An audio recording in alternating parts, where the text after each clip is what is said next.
Então, o objetivo das nossas aulas, da aula passada, essa aula e a próxima, é a gente estudar por que, que a gente está aqui por que, que a gente está na escola, né? Por que, que quando a gente cresce, né, nasce, cresce um pouquinho, ali, 4, 5 anos, a gente já tem que ir para a escola. Né? Então, por que, que a gente tem que ficar né, uma boa parte do tempo, né, do nosso tempo, uma boa parte do tempo das nossas vidas na escola, né? Então, aqui, nesse, nessa parte do livro, na página 300, na página 299, desculpa, tem até um debate interessante. Ó. Como o conteúdo das disciplinas estudadas estabelece relação entre elas e sua vida? Quais são os problemas cotidianos enfrentados pelos alunos e professores na sua escola? Que problemas apresenta a educação pública brasileira de maneira geral e o que fazer para superá-los? Então, essas são perguntas que eu vou colocar depois num trabalho, tá? Vou colocar num trabalho que a gente vai fazer sobre esse tema, né? A escola pode colaborar para a diminuição da desigualdade social no Brasil, de que maneira? Bem isso aqui. Tá? Então, aqui, essa parte que eu pedi para vocês seria o tema da matéria da aula passada, para vocês verem da semana passada para essa, né? Ciências Sociais e Educação, né? Como a ciência social, né? A sociologia, a antropologia, elas estudam, né? Estudam a questão do ensino, né? Cada teórico, cada pesquisador tem uma forma de ensinar, né? De passar conteúdo. Então, isso se reflete na maneira que o professor ensina o conteúdo para o aluno em sala de aula. Tá? Então, aqui tem um texto do Cortella, do Bauman, na verdade, ó, falando do Zygmunt Bauman, falando como que a educação foi presente, falando em ambivalência, né, o conceito dele. Nossa sociedade é cheia de ambivalências e contradições. O conhecimento científico tem ocasionado mudanças, fazendo avançar a tecnologia. Então, a importância da tecnologia para vocês hoje, né? E alteram a organização social e a economia diante de novos interesses e valores. A ambivalência seria uma característica do mundo contemporâneo, segundo o sociólogo polonês Zygmunt Bauman. Né? Para quem vivemos na modernidade líquida, nela vivemos o oposto da segurança e da confiança e da estabilidade. E ele vem em épocas anteriores. Então, o próprio Bauman dá exemplos de liquefação nos hábitos culturais. Então, o Bauman é o grande intérprete do mundo de hoje. Né? Então, quem tem dúvidas do que está acontecendo, né? Por que a sociedade é assim, que não é assado, por que ela é diferente do que ela foi no passado, né? Na verdade, deve, deve ler os livros do Zygmunt Bauman. Né? O Amor Líquido, ele é o livro mais lido dele, né? Ele explica por que as relações, porque tantas separações, porque as pessoas, porque os casamentos não duram mais, né? Então ele é realmente uma pessoa que achou as palavras certas para esse momento histórico que a gente está vivendo. Tá? Então, aqui no tema de hoje, sistemas escolares, a gente vai estudar sobre o Pierre Bourdieu, que é um francês. E ele, né, vai falar sobre a educação, que a educação é uma ação social, ao mesmo tempo conservadora e inovadora. Né? Ela ajusta as gerações à ordem vigente e também dá subsídios para mudanças ao adequar padrões de comportamento na sociedade e fazer novos usos das inovações tecnológicas e materiais criadas no seu tempo, como processo responsável pela socialização. Né? Ou seja, né, a escola é responsável pela transmissão constante dos valores sociais e padrões de comportamento e transmite e reproduz de forma sistemática os valores sociais estabelecidos naquela época, né? Os princípios de condução da vida social, em sintonia com a dinâmica das sociedades, tanto os valores como o processo educativo, se modificam, né, do decorrer do tempo. Da educação se refletem as mudanças políticas, culturais e sociais, pois ela é instigada a se adaptar para atender as tradicionais e atuais demandas da sociedade entre as teorias sociológicas que se pensaram a educação do século XX, duas tendências se destacam. A primeira é a corrente de pensamento funcionalista, presente principalmente nas teorias do Durkheim, do Emile Durkheim, que identificou na educação uma função integradora, transmissora de cultura, de valores e de conhecimentos vigentes, e é muito utilizada ainda até hoje, né? A escola funcionalista é muito o que a gente vê hoje. A escola somente transmissora de conhecimento, cumpridora de um papel social, cumpre uma função social. Ela está ali somente para que vocês aprendam um conteúdo, saiam da escola e vão para a sociedade para cumprir um papel social, né, o papel que vocês escolheram.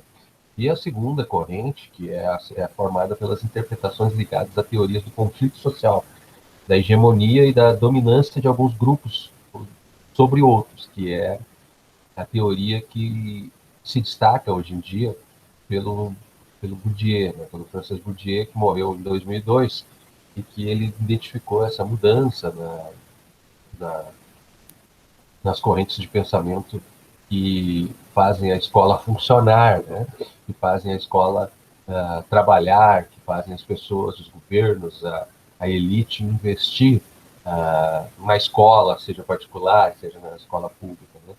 Então, claro, o Bourdieu, né, os sistemas escolares modernos, diversos países se assemelham pelo fato de terem um ensino básico nas escolas, destinado à infância e adolescência, e um ensino superior para jovens e adultos. No entanto, há uma grande diversidade de sistemas.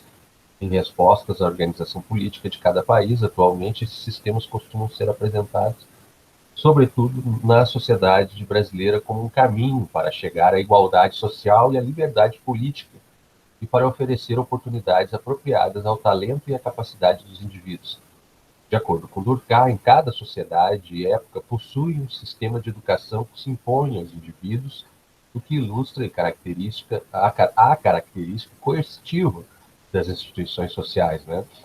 Desde o início da modernidade capitalista, a educação se difunde, se espalha pelos diversos setores sociais, ao mesmo tempo que comporta e estimula a competição e cria diferenciações, muitas vezes apoiando desigualdades. Além disso, a educação favorece a ascensão social, pois é por meio dela, mas não exclusivamente, que indivíduos e grupos podem obter acesso a melhores condições financeiras e de cidadania na sociedade.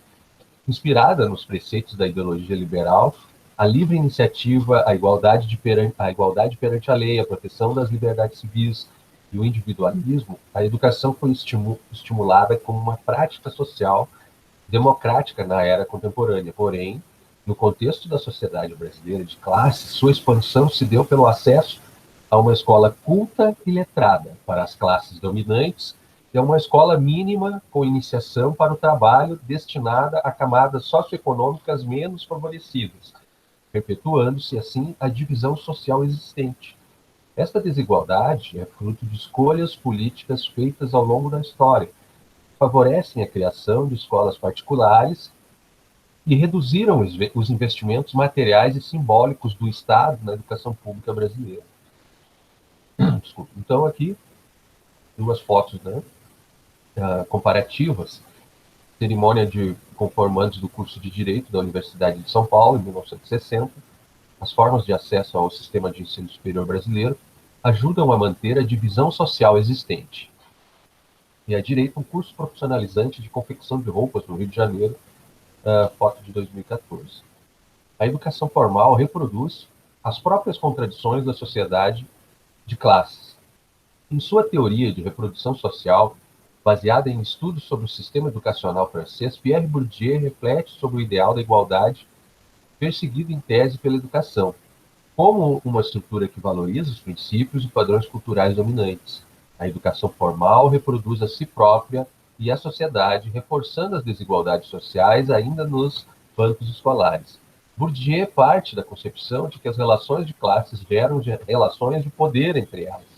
Essas relações de poder são muitas vezes dissimuladas pelo convívio, no qual a imposição de uma classe ou grupo social sobre outra classe ganha dimensões simbólicas, ou seja, não é direta, né, acontece pela força física. Entre outras palavras, o sistema educacional está vinculado à cultura dominante, o que é imposta no domínio das letras, das artes, da ciência e da manifestação da cultura. Um exemplo são os livros estudados no currículo escolar de literatura na disciplina de língua portuguesa.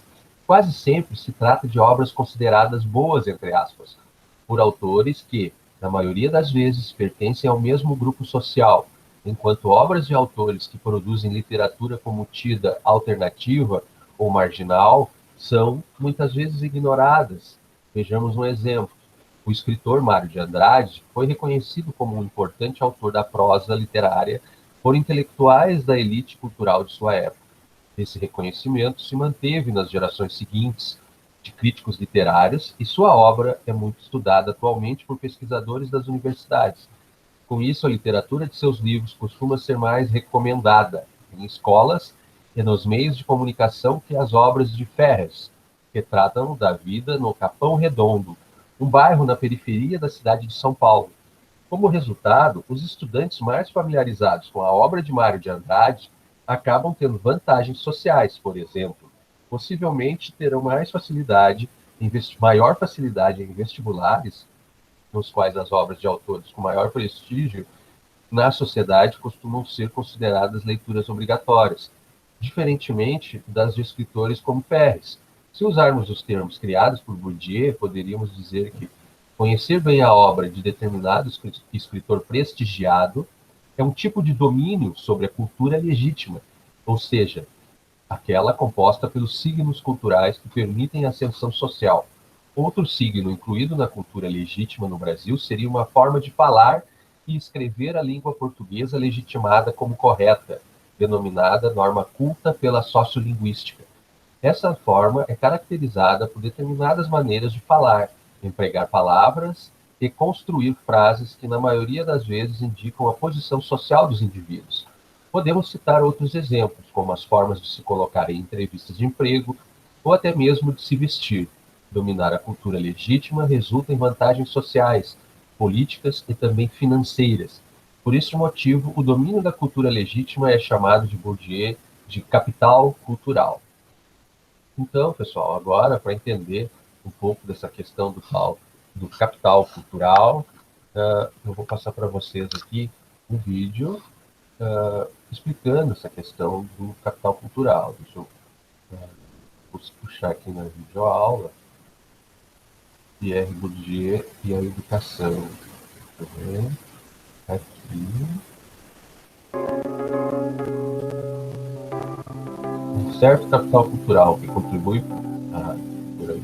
Vou puxar aqui, que já sai lá.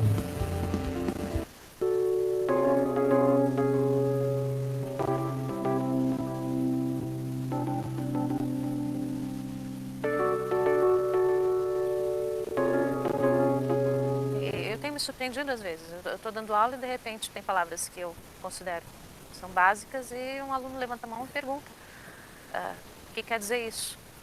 Pô, então uma palavra que é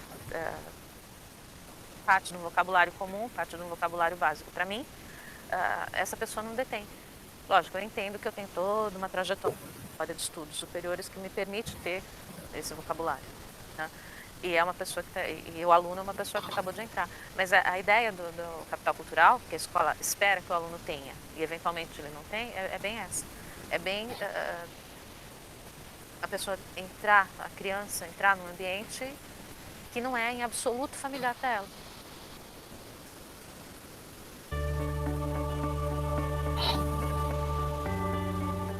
Se a escola e aí os professores não estão cientes dessas diferenças, de que nem tudo se traz de casa, porque às vezes em casa não tem, o que acontece é que os professores não compreendem essa dificuldade, essa diferença dentro da escola. E agem como se ela não existisse, porque são incapazes, inclusive, de perceber. Porque a visão de mundo é tão natural você se organizar para fazer uma lição, né? É tão óbvio que você tem que controlar o tempo de estudo para dar tempo de estudar tudo, mas isso é tão elementar que ninguém se dá o trabalho de ensinar.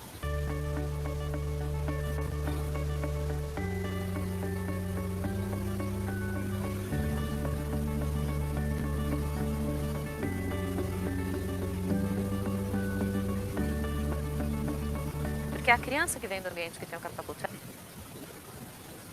De bolsas de estudo e de uma inteligência notável. Agora eu vou passar quem é o Bourdieu. Em que está baseado esse julgamento? Essas são as perguntas básicas.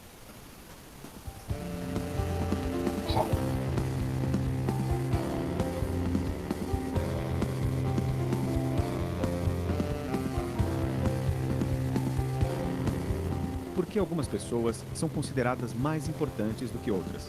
Em que está baseado esse julgamento? Essas são as perguntas básicas do trabalho de Pierre Bourdieu. Nascido no interior da França em 1930, filho de família humilde, Bourdieu teve uma trajetória atípica. À base de bolsas de estudo e de uma inteligência notável, formou-se filósofo e chegou ao ápice da carreira acadêmica francesa. Enviado como soldado à Argélia, Bourdieu passa a estudar a sociedade argelina, em particular a primitiva sociedade cabília. Essa experiência marca sua mudança da filosofia para a sociologia. Ao morrer, em 2002, aos 71 anos, Bourdieu era provavelmente o mais lido e citado sociólogo em todo o mundo. Na medida em que vai ter escola para todos, uma escola, uma sociedade de classes, uma escola que pretende ter um papel democratizante, por assim dizer, é uma ideia de escola liberal. É uma ideia de escola que pretende ensinar a todo mundo, e aí quem tem inteligência, quem tem vontade de ir para frente, quem tem vontade de aproveitar essa oportunidade que o Estado oferece através da escola, essas pessoas sim vão ser bem-sucedidas. Daí a gente fala de uma escola meritocrática, uma escola que premia, que coloca nos mais altos postos as pessoas que têm inteligência suficiente para entender os conhecimentos que são transmitidos e esforço para permanecer nessa carreira escolar que é tão longa. É uma ideia que está na base da disseminação da escola no Brasil, está na base, ela faz parte do pensamento, por exemplo, do Anísio Teixeira, que vai falar em democratização da escola brasileira, e é uma ideia muito bonita, né? Porque você dá escola para todo mundo e não importa a origem social da pessoa. Se ela tiver condições, se ela tiver mérito, tá? Ela vai conseguir ascender socialmente. É a promessa da escola de ascensão social.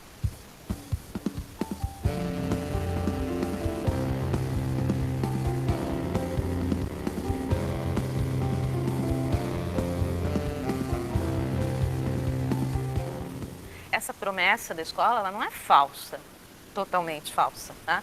Tem uma ou outra pessoa que consegue se realizar, a gente conhece.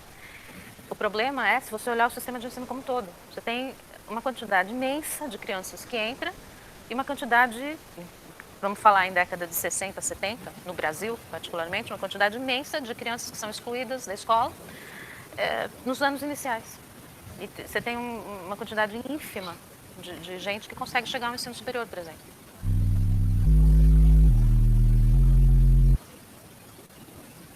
E o Bourdieu ele vai fazer, para além disso, uma análise do que acontece dentro da escola, qual é o mecanismo que dentro da escola faz com que essa promessa de que se você tiver inteligência e esforço suficiente, você vai sim subir na vida, você vai sim ter um diploma que vai te permitir um emprego melhor que o dos seus pais, ele vai mostrar como essa promessa acaba não se realizando. Por sua natureza, a escola é uma instituição de reprodução social. Por meio dela, as crianças adquirem determinados conhecimentos que a sociedade considera valiosos. As análises da obra de Bourdieu nos permitem perguntar: por que os currículos escolares são formados por esses conhecimentos e não por outros? Por que nem todas as crianças conseguem se apropriar deles? A chave aí para entender por que tantas crianças não avançam nessa carreira escolar é dada por ele pela ideia de capital cultural.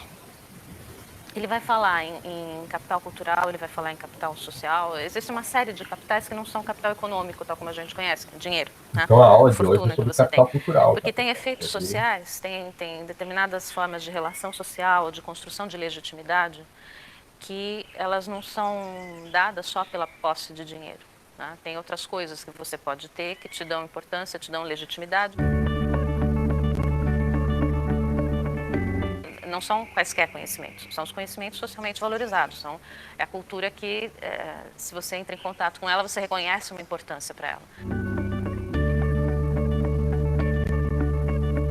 A escola vai transmitir o quê? Se ela pretende reproduzir a cultura da sociedade, se ela pretende transmitir uma herança cultural.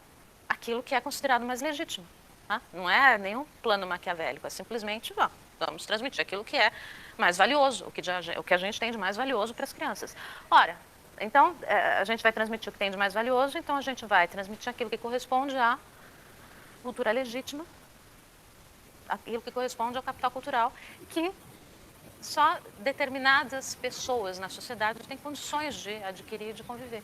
Bourdieu mostra que expressões culturais consideradas legítimas correspondem, curiosamente, àquelas da camada dita dominante da sociedade.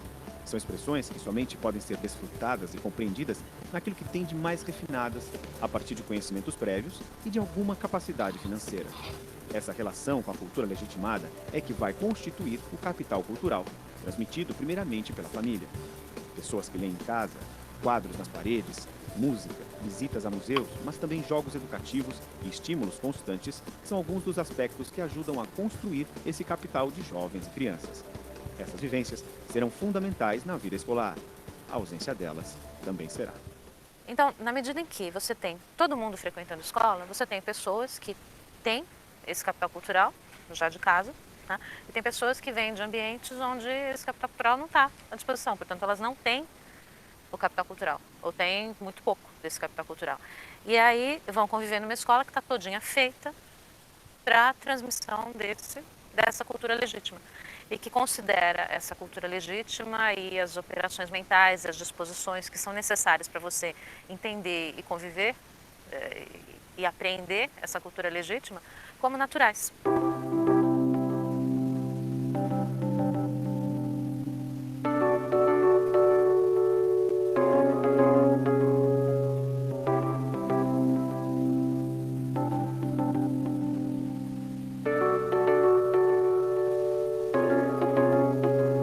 Eu tenho me surpreendido às vezes. Eu estou dando aula e de repente tem palavras que eu considero que são básicas e um aluno levanta a mão e pergunta: o que quer dizer isso?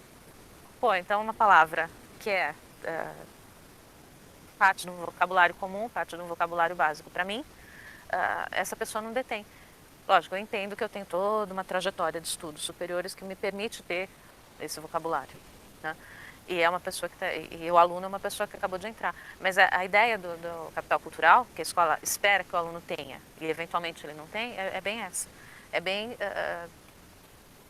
a pessoa a criança entrar num ambiente que não é em absoluto familiar para ela. Eu vou perguntar para vocês o que é capital cultural, tá? Depois. Se a escola e aí os professores não estão cientes dessas diferenças, de que nem tudo se traz de casa, porque às vezes em casa não tem, o que acontece é que os professores não compreendem essa dificuldade, essa diferença dentro da escola. E agem como se ela não existisse, porque são incapazes, inclusive, de perceber. Porque a visão de mundo é tão natural você se organizar para fazer uma lição, né? É tão óbvio que você tem que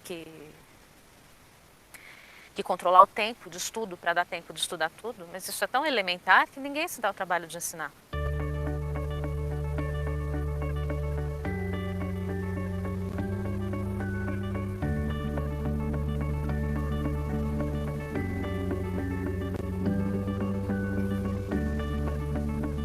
Porque a criança que vem do ambiente que tem o capital cultural, ela se sente à vontade na escola. É um ambiente no qual o que está sendo ensinado combina com a maneira de lidar com o conhecimento dos pais e que ela vai aprendendo devagarzinho em casa. Para uma criança que vem desprovida de capital cultural na escola, não combina. Tem uma lacuna aí que, se ninguém ajuda essa criança ou se ela não se esforça terrivelmente, as chances de fracasso são mais do que previsíveis, né? E é aí que se explica esse efeito que está denunciado na reprodução.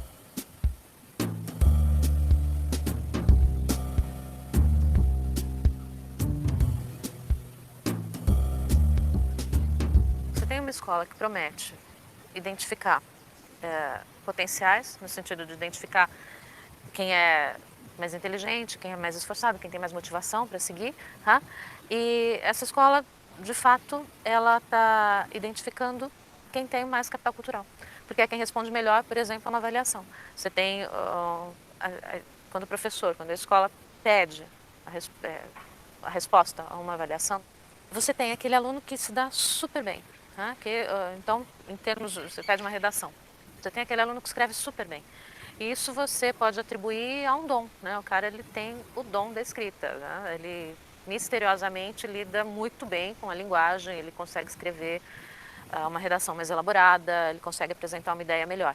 Ora, esse cara que consegue apresentar a ideia melhor, ele só consegue fazer isso porque ele vem de um ambiente que tem um capital cultural mais elaborado. E, portanto, o que ele traz para responder a essa demanda da escola é alguma coisa que não está dada pela escola, que está dada por uma vivência fora dela.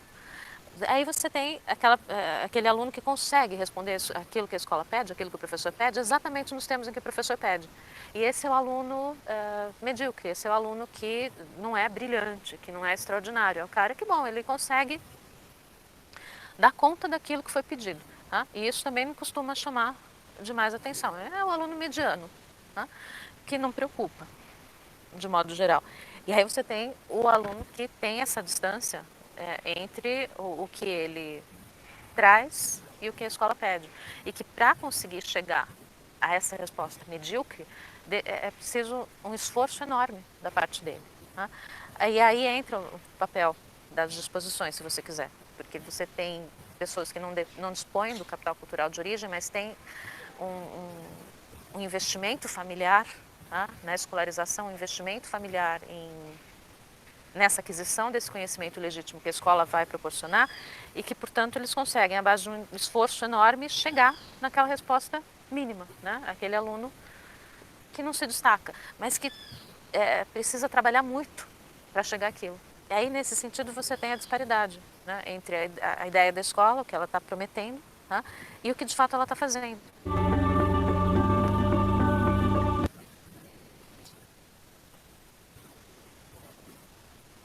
Então, pessoal, sobre a aula de hoje, sobre capital cultural, ficou claro para vocês a ideia do que significa capital cultural? Alguém quer falar alguma coisa? Vocês conseguiram entender a questão das disparidades de conhecimento, de cultura, que cada um pode ter, né? E cada um pode levar para a escola, né? E que foi isso que o Bourdieu identificou e escreveu no livro com o Pazeron, Jean-Claude Pazeron, no livro A Reprodução, né? E depois ele seguiu, né, falando sobre capital cultural. E isso na escola a gente consegue identificar muito bem, principalmente quando a gente trabalha desculpa, na escola municipal, quando a escola trabalha com questão de sorteio e a questão de ingresso por sorteio, ingresso por prova de seleção, né?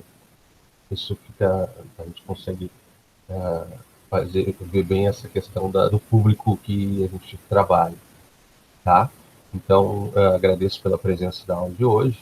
Ficou claro, então, a questão do capital cultural. Semana que vem a gente continua. Vejo vocês às 9h10 na aula de História, então, tá bom? Obrigado pela presença. Até mais.